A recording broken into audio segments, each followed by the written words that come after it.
మనకు మన పిల్లల తరానికి తేడా ఏందో ఎరికేనా? మన తరంలో, మా తండ్రుల తరంలో, మా పెద్దోళ్ళ తరంలో, మా చారంకుల్ తరంలో ఏముండే? ఒక మనిషి జీవితకాలం కోరిక ఏముంటుండే? నేను ఉద్యోగం ఎక్కినా, లేకపోతే నేను ఒక పని ఎక్కినా, దిగిపోయే నాటికి, నేను రిటైర్మెంట్ అయ్యే నాటికి ఇల్లు ఉండాలి, ఇది కోరిక. ఏదో అప్పో సప్పో చేయాలి, కూడబెట్టుకోవాలి, మొత్తానికి నేను రిటైర్ అయ్యేసరికి నేను అద్దీంట్లో ఉండద్దు, కిరాయి ఇంట్లో ఉండద్దు, పోయి నా ఇంట్లో నేను చావాలి, ఇది కోరిక ఉంటుంది. కానీ ఇవాళ పరిస్థితి ఏంటి? ఒక పిల్లగాడో పిల్లనో మీ అమ్మాయో అబ్బాయో ఉద్యోగం రాగానే ఏం చేస్తారు? మొదలు ఫ్లాట్ కొంటుండ్రా లేదా? కొంటలేరా?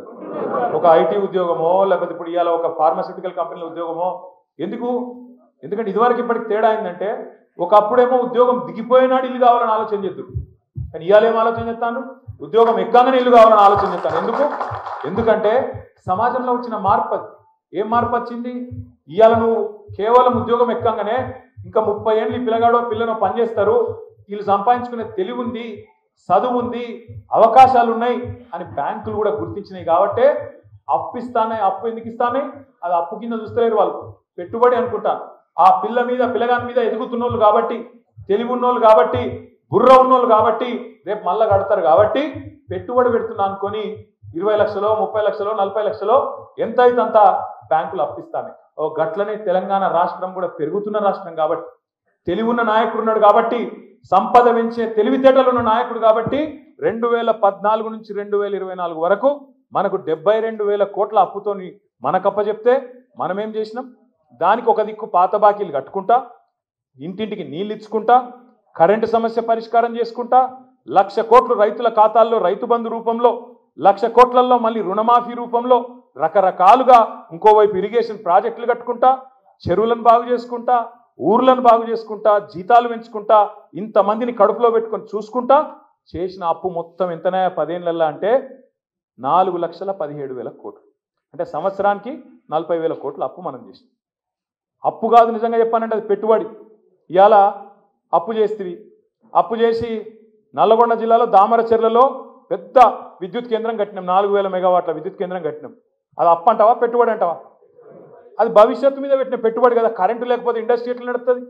కరెంటు లేకపోతే వారానికి 3 రోజులు పవర్ హాలిడే ఉండే తెలంగాణలో, మరి ఎట్లా నడవాలి? రేపటి రోజున కార్మికునికి రెక్కాడితే కానీ డొక్కాడని కార్మికునికి వారానికి 3 రోజులు ఇంట్లో వండమంటే యాడికెళ్ళి నడుస్తుంది? అందుకే కేసీఆర్ గారు మన భవిష్యత్తు మీద పెట్టుబడి పెట్టిండు. సంవత్సరానికి 40,000 కోట్లు తీసుకొచ్చి మనకు అవసరం, భవిష్యత్తుకు అవసరం ఉన్న ఒక్కొక్కటి కట్టిండు.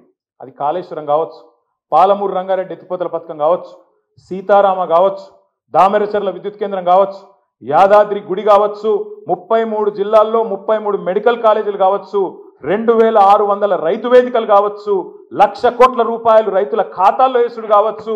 ఇట్లా ఒక్కొక్కటిగా కేసీఆర్ గారు మన భవిష్యత్తు కోసం 10 ఏళ్లలో మన పిల్లల భవిష్యత్తు కోసం పెట్టుబడి పెట్టిండు. నేను ఒక్క మాట అడుగుతున్నా సోదరులారా, ఇవాళ జీతాలకు పైసలు లేవని చెప్పే సన్నాసులు, ఇచ్చిన హామీలకు నెరవేర్చే ముఖం లేని సన్నాసులు అడగాల మీరు ఖచ్చితంగా. ఏం అడగాలి? 10 ఏళ్ళు మరి మీరు లేరా అసెంబ్లీలో? 10 ఏళ్ళు బడ్జెట్లు పెట్టినప్పుడు మీరు లేరా? 10 ఏళ్ళు కంట్రోలర్ అండ్ ఆడిటర్ జనరల్ కాగు రిపోర్ట్లు వచ్చినప్పుడు మీరన్నా లేరా?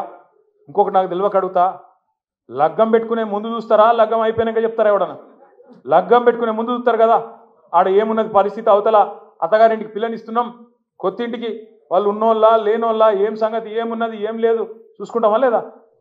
దీన్ని చూసుకొని చేస్తాం. మరి నువ్వు హామీలు ఇచ్చేనాడు, ఈ అభయహస్తం అని మేనిఫెస్టో ఇచ్చేనాడు, ఆ రోజు సోయి లేదా? ఆ రోజు అడిగితే ఏం చెప్పిండు బట్టి విక్రమార్క ఓ టీవీ చర్చలా? మాకు మొత్తం తెలుసండి, 50 ఏళ్ళు దేశాన్ని నడిపిన వాళ్ళం, మాకు తెలియలేదా, మాకు లెక్క తెలియదా, 5 సార్లు మంత్రులైన వాళ్ళం అని కోమటిరెడ్డి వెంకటరెడ్డి చెప్పిండు. 5 సార్లు మంత్రులు ఎంపీలైన వాళ్ళం, మాకు అన్నిరికే సంపద సృష్టించుడు తెలుసు, మా కేసీఆర్ కంటే ఎక్కువ తెలివి ఉంది, అన్ని చేసి చూపెడతాం 100 రోజుల్లో అని మాట్లాడిందా లేదా? ఒక్కసారి గుర్తు తెచ్చుకోండి. నేను మీకు ఎందుకు చెప్తున్నా ఈ మాట అంటే, ఇవాళ మా దేవన్న చెప్తున్నాడు, రిటైర్ అయిన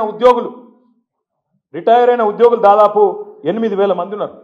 వాళ్ళకి ఇప్పటిదాకా రిటైర్మెంట్ బెనిఫిట్స్ వస్తలేవు, వాళ్ళకు పెన్షన్లు వస్తలేవు, వాళ్ళకి రిటైర్మెంట్ బెనిఫిట్స్ పడతలేవు. కోర్టుకు పోతున్నారు ఒకరు పోతే కోర్టు ఒక్కొక్కలకు రిలీఫ్ ఇస్తాను. డిఏలు 5 ఉంటే ఒకటి ఇచ్చిండ్రు.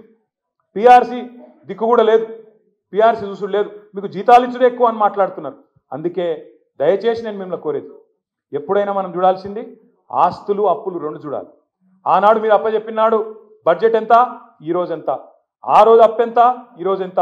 సంవత్సరానికి కేసీఆర్ 40,000 కోట్ల అప్పు చేస్తే గిన్ని పనులు చేసిండు.